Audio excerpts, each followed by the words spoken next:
với cũng nướng ăn rồi Rồi mình cùng vừa thôn mặc cái MC là chỗ quay mình á.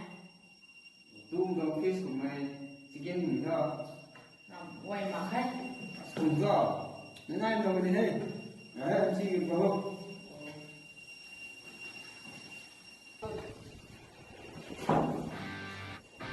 thì có vào thôi nó là một cái quả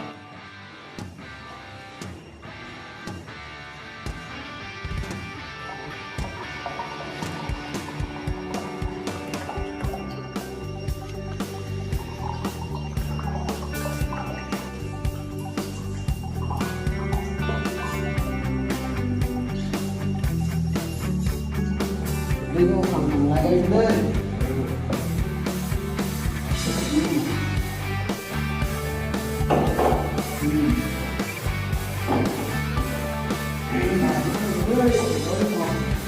lại còn có cái thằng thôi đi vào thôi đi thế đâu bạn nó không đi đây này này lại không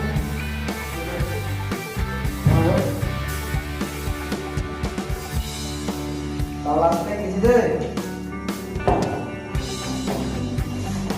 đang làm cái gì đây có mày không cái gì đây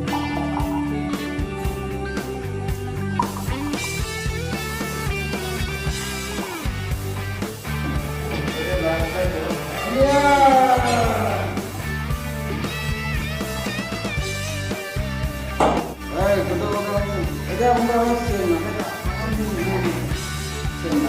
kau mana? Ada apa? Ada kali. Oh, hai, kata apa ini? Pak ini, hai mana? Iya, yes. Bueno, kami kasih makan. Ayah, dunia ni kau. Ini kan kerja kau lần này tiền này để ta học thêm hết đây cái nào cái nét dùng như này tương như đúng như good idea đó tao